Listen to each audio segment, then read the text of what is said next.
Good afternoon, everyone. This is Mental Health Awareness Initiative, and today we have Dr. Abhimanyu Chandak from Mysore. So, please introduce yourself. I would like you to tell our listeners as to what you do as in the form of a profession. Hi, everyone. So my name is Dr. Abhimanyu, and I practice as a neuropsychiatrist in the city of Mysore. I've been here for almost 4 years now, and basically I work with this. It's a foundation called Viveka Foundation, which has its own psychiatric hospital setup and also a clinic within the city. And what we do is the normal psychiatric care as it is, along with the addiction and rehabilitation. Along with that, what we also do is we visit the nearby hospitals where there might not be a professional psychiatric setup on a reference basis as and when required. And we also provide home care in the form of either physiotherapy or occupational therapy, or as a psychiatrist visit for, especially for the geriatric patients, but also for any other psychiatric emergencies too. You talked about addiction part. So, have you seen a rise in that area because of this COVID? Actually, when the lockdown hit, there was a serious drop because obviously alcohol was not available, but the serious addicts still managed to get their substances from wherever it was possible. But post lockdown, I wouldn't say there is a rise, but it has come back with a vengeance, sort of. So there is definitely a lot more stress that people felt that they had to relieve. So they went to drinking or smoking as a coping mechanism. There was a lot of, interpersonal issues and work-related stress that came up. So people used alcohol or whatever other substances to relieve it. But from a personal experience, I would not say that there was a rise, but yes, when it came back, it did come back with a vengeance. Okay. So you found in your own practice that people were actually, if not even into addiction part, but there was some, stress. Yes. Yes. So how do you take mental health aspect in your city, let's say? How are people facing Right. So mental health is relatively quite open. As a state itself, Karnataka is quite open to mental health, is what I have seen. Especially the city and the surrounding the surrounding communities and areas that are present around Mysore. So Mysore does not just give us patients from just the city itself. We get a lot of patients from the surrounding towns and villages as well. So I do see a lot more patients, especially with respect to addiction wise, they are quite open.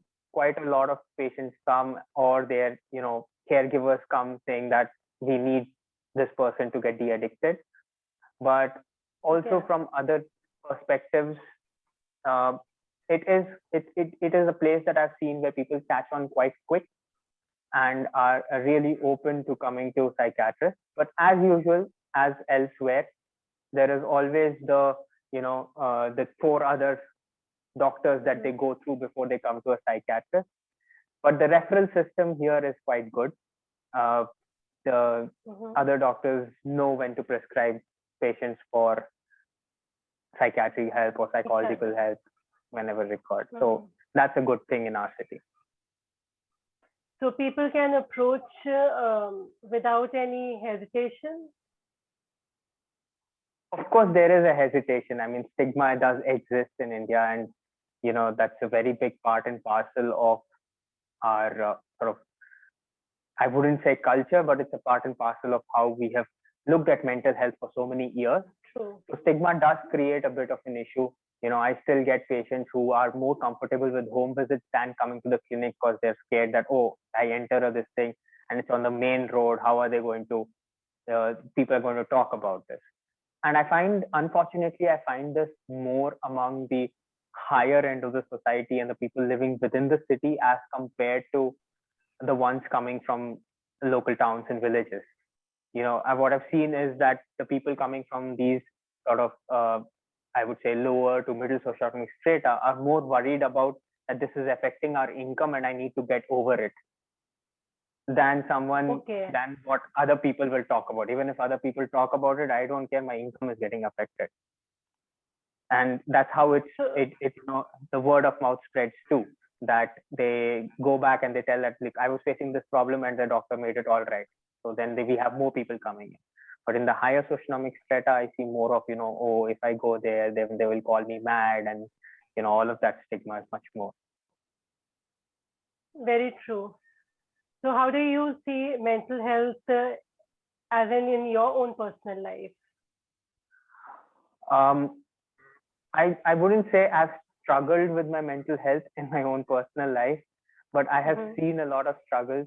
It was something that came very naturally to me, to help people Right. out.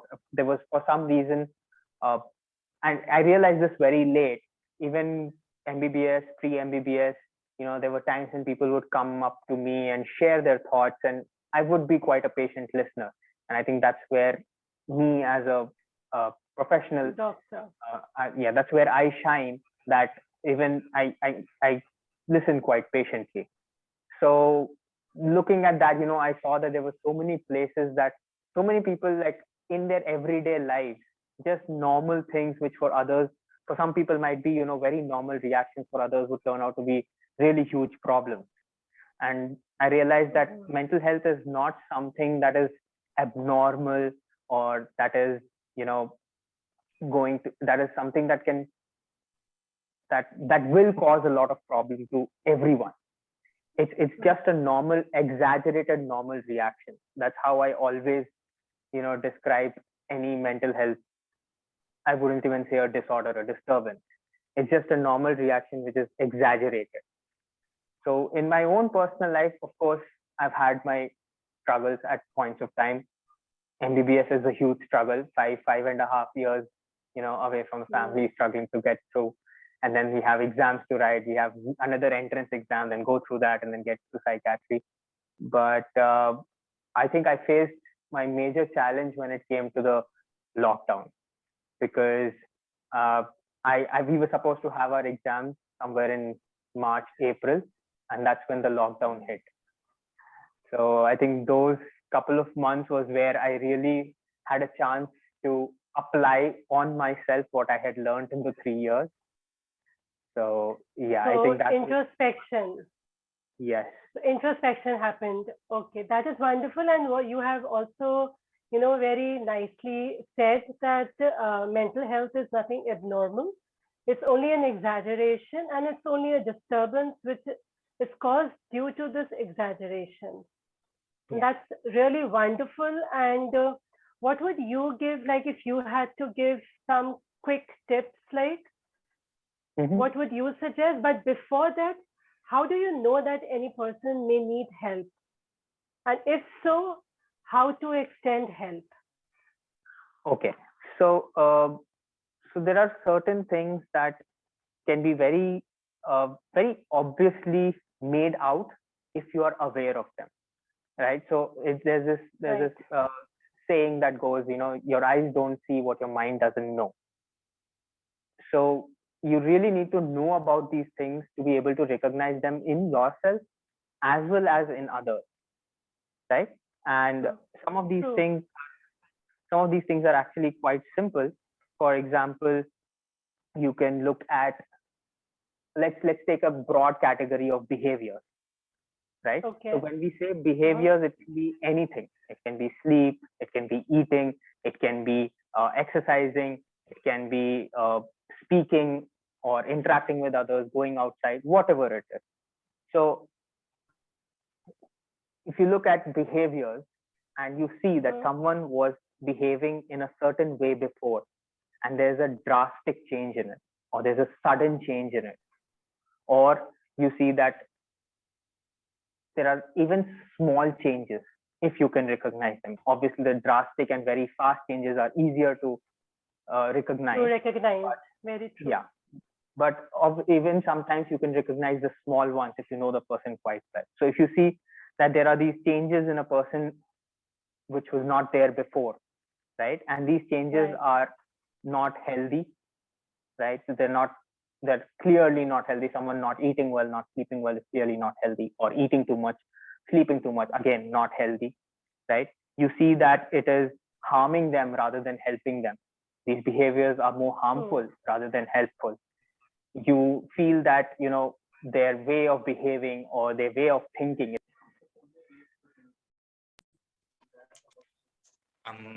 Sorry, I keep getting interrupted by calls. So you find that their thought process, the way they are thinking or the way they are behaving is unreasonable or it's unreal, right? These are some things. Then you can not really understand or make sense of these thoughts or behaviors when you compare it to what they were earlier. So someone was doing something else earlier and is now doing something very different, right? And finally, it is out of proportion to the events, right? So say something very small happens and someone gets very angry, starts to break objects or hit people, hit themselves. It does not seem to be in proportion with what should have been the reaction or what was their reaction before they started to get disturbed. So these are some simple things that where you can recognize that this person might need help, right? Correct. What I would like to end on a very simple point that most people who do not feel mentally well want help, just don't know how to ask for it. True. Hence the onus so falls what should on others us. do? Right. But so, what?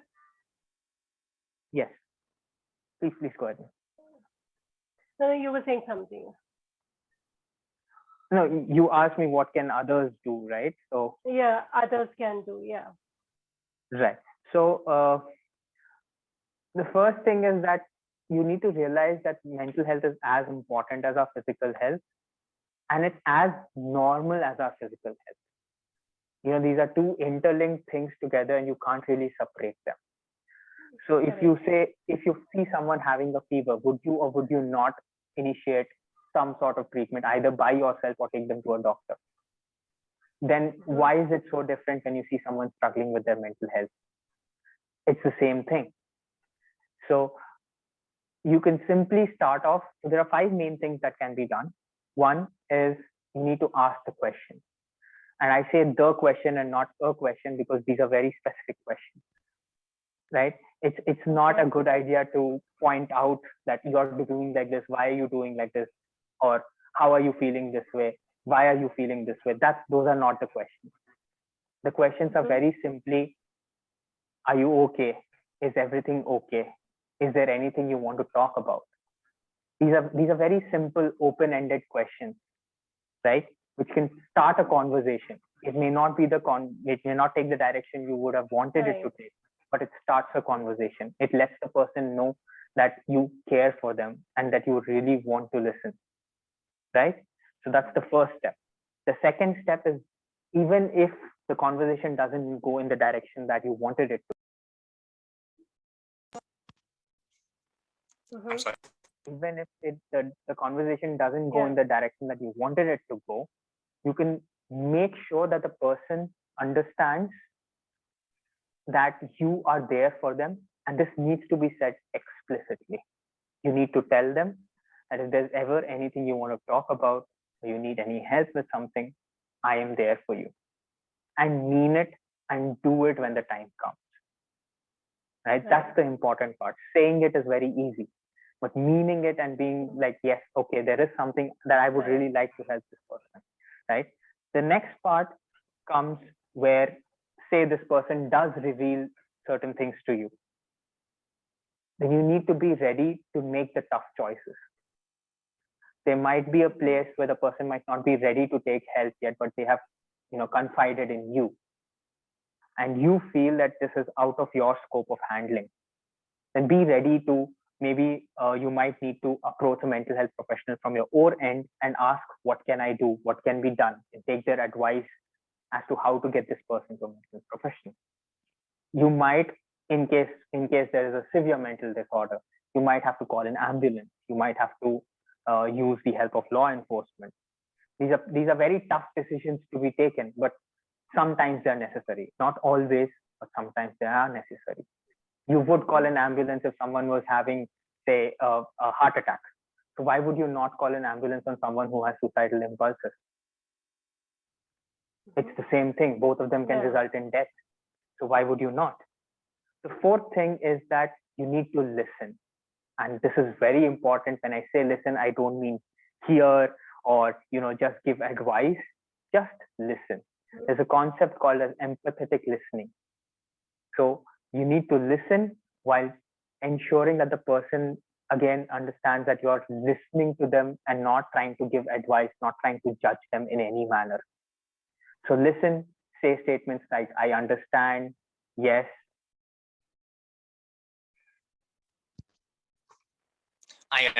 Statements like, I understand, it's okay, yes, we can get you help, and things like that. Rather than just, our natural tendency is to either give advice or, say we jump to a conclusion and then we say, oh, why don't you do this? Why don't you try this? That's not what the person needs in these moments.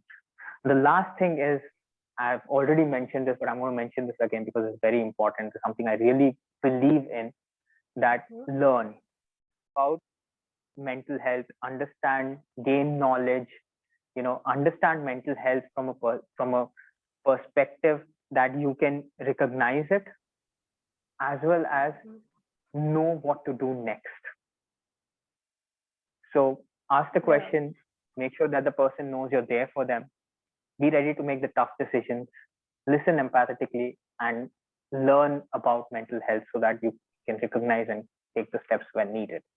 So these are some of the simple things that can be done by any normal person. And I spoke very sort of in a very open manner, not specifically, spoke on it very broadly. No, it's very insightful and it's very simple to actually relate to, and wonderful tips.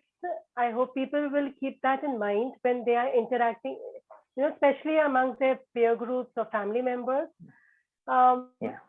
If one tip you have to give for coping the stress factor only, what would it be? Right.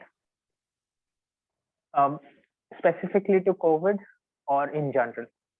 Right now, because of the situation right now, let's just focus right now in during these new situation, Right. So one thing that happened with COVID was a lot of people started working from home. There was more time spent at home, and their regular schedules got disrupted. So I think one coping mechanism that I would really like to put across, which worked for me very well during the lockdown, was having a schedule, irrespective of what my day looked like, whether I was supposed to go down or go out, not go out, whatever it was. I ensured that I maintained a schedule. And specifically with schedule, what I try to, I practice this, and I usually tell this, is that your schedule is not a timetable to be followed to the T. It's not a school timetable that just because this is written, you have to do this. But there are some non-negotiables and there are some negotiables. And I put across simple 5 non-negotiables, for the first of which is waking up on time, having your breakfast, lunch, dinner on time, and the last one is exercise. And I don't think there should be ever a compromise on these 5 things. And I think if someone can create a schedule where they wake up every day on time, they have their food on time, and they exercise every day, irrespective of the time of the day, whenever they find time for even half an hour, I think rest of the things just fall into place, because now there are slots that you've created. There's a slot between waking up and breakfast. There's a slot between breakfast and lunch. There's a slot between lunch and dinner, right? And so you have the slots that you just have to fill in with either, say, work or relaxation, as simple as that.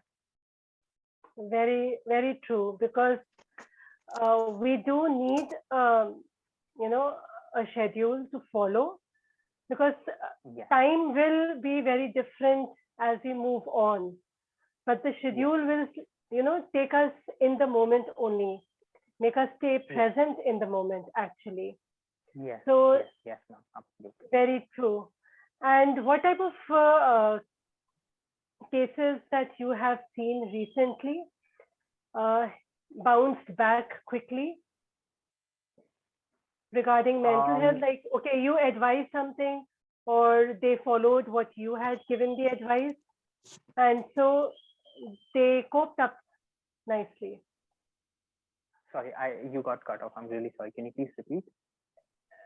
Okay, what were the things, if at all, you had told recently to your patients that helped Mm-hmm. them to tackle the situation? Um,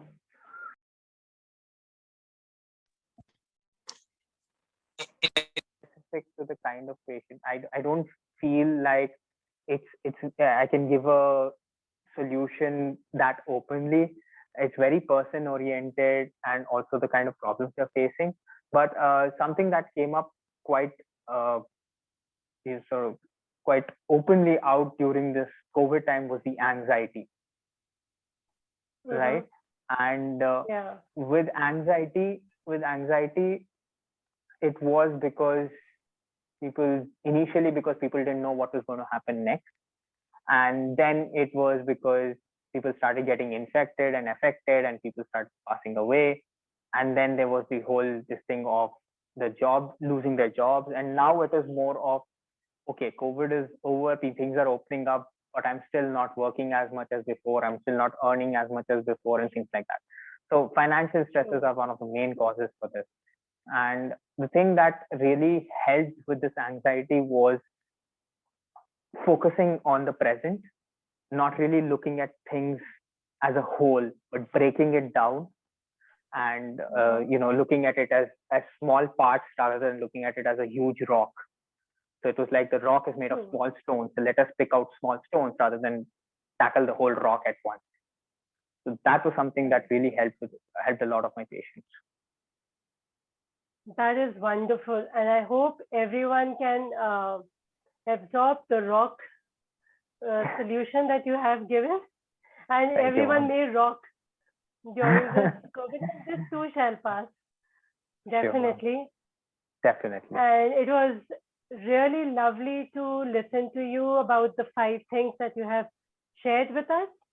Thank you, ma'am. It's excellent. Thank you for taking out time, Mr. Abhimanyu, Thank you. and hope to connect again in future. You Sure, ma'am. also Anytime. take care. Thanks a lot. Be Thank safe. you. Thank you so much, ma'am. Thank you so much for the opportunity. Take care. You too. Thank you.